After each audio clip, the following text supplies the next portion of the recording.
بسم الله الرحمن الرحيم. الحمد لله رب العالمين، والصلاة والسلام على سيدنا محمد الصادق الأمين وعلى آله وصحبه أجمعين وعلى من اهتدى بهديه وسار في طريقه بإحسان إلى يوم الدين. Chers frères, chers sœurs, salam alaikum wa rahmatullahi ta'ala wa barakatuh. En ce vendredi 19 juin 2020, Inch'Allah ta'ala, la majorité des mosquées de l'Île-de-France en tout cas réouvrent leurs portes, entament premier vendredi après cette période difficile de crise sanitaire. En tout cas, alhamdulillah, le lien avec la mosquée, le retour à la mosquée est un grand bienfait d'Allah subhanahu wa ta'ala. Nous avons pu mesurer, constater que la spiritualité a une place très importante dans notre vie et que les mosquées sont une source de quiétude, de paix intérieure, de lien intime avec le Créateur subhanahu wa ta'ala. Alhamdulillah. Maintenant, mes chers frères et sœurs, il est très important pour nous aujourd'hui de s'interroger sur notre cheminement, interroger nos pratiques, interroger notre relation avec Allah subhanahu wa ta'ala. Comme vous le savez, mes chers frères et sœurs, le fidèle est en perpétuelle réforme de son être. Pour cela, je vais vous, Inch'Allah, dans ce rappel spirituel du vendredi, je vais appuyer sur 3 points. Le premier point, nous avons besoin tout le temps, constamment dans notre cheminement, de nous réconcilier avec Dieu, de nous repentir, de renouveler notre tawbah, notre retour sincère vers Allah subhanahu wa ta'ala. Comme vous le savez, nous sommes des humains, donc nous sommes sujets à de l'oubli, à de l'insouciance, à de la négligence, à des manquements, à nos devoirs vis-à-vis d'Allah Azza wa Jal. Donc le fait de se repentir, de revenir à Dieu, de se réconcilier avec lui, c'est une manière de se remettre en question, c'est une manière de implorer et solliciter l'aide d'Allah subhanahu wa ta'ala afin que nous puissions progresser, afin que nous puissions cheminer vers lui dans de bonnes conditions. At-Tawbah, mes chers frères et sœurs, le retour sincère vers Dieu, les savants sont unanimes pour dire que c'est une obligation qui incombe à chaque musulman et à chaque musulmane de manière permanente et régulière. Cela veut dire que le fidèle doit être en perpétuelle réforme de son être. Et nos prédécesseurs nous ont donné cet bon exemple, qu'ils étaient toujours en lien avec Dieu. Toujours, ils sollicitaient cette tawbah vis-à-vis d'Allah subhanahu wa ta'ala.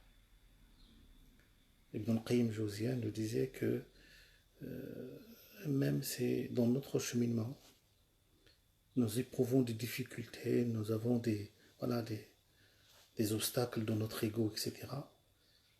Même si nous sommes, on va dire, faillibles, nous ne devons pas perdre notre bonne moralité, notre bon comportement vis-à-vis d'Allah subhanahu wa ta'ala, vis-à-vis des messagers sallallahu alayhi wa sallam, vis-à-vis d'autrui.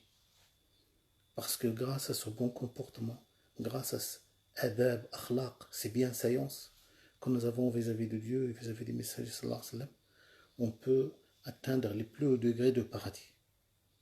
Parce que le hadith authentique chez l'imam Ahmed, le messager sallallahu alayhi wa sallam, disait: je suis garant d'une maison au rez-de-chaussée des paradis pour quiconque délaisse les débats stériles, même s'il a raison.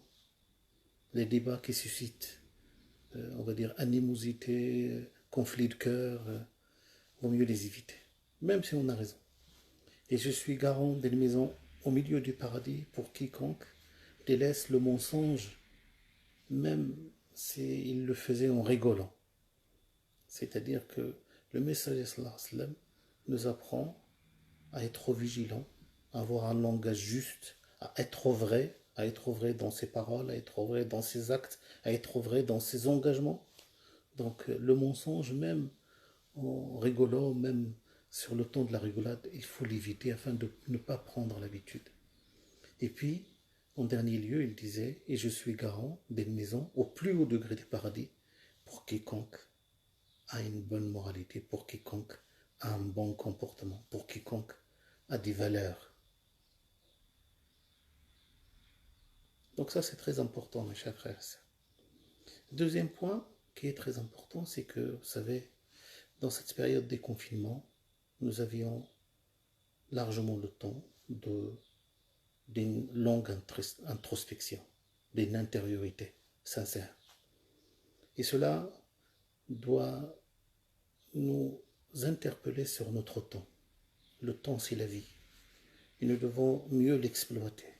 Parce que, comme vous le savez, le hadith de Sayyidina Mu'adh ibn Jabal, que les moments, les instants que le fidèle regrettera le plus amèrement auprès d'Allah, ce sont des instants du moment où il n'a pas été présent à Dieu, avec son cœur et avec son intention.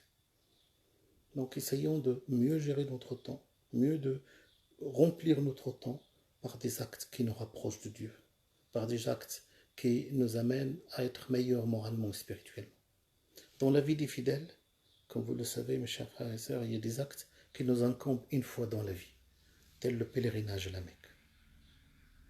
D'ailleurs, cette année, le pèlerinage, c'est pas encore officiel, mais je pense qu'on est parti dans cette voie, qu'il va être reporté, annulé cette année et reporté l'année prochaine à cause de la crise sanitaire.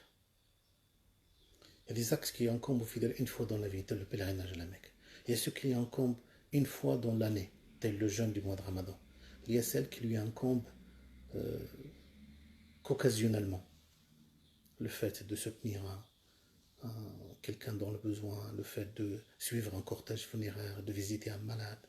Il y a celles qui doivent être comme un trait de caractère,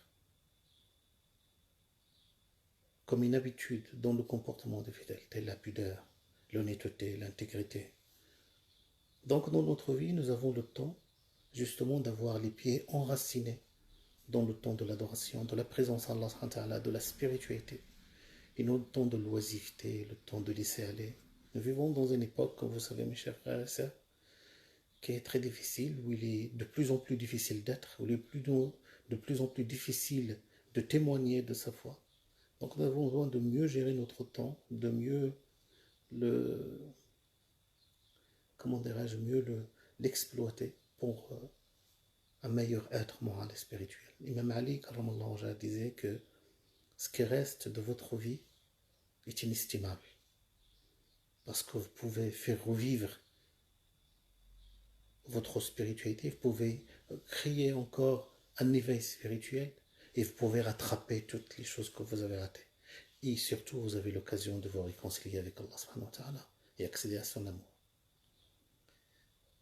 Et en dernier lieu, mes chers frères et sœurs, il y a une adoration qui est très agréable à Allah subhanahu wa ta'ala. Une adoration qui vous rapproche de l'amour de Dieu. C'est le dhikr.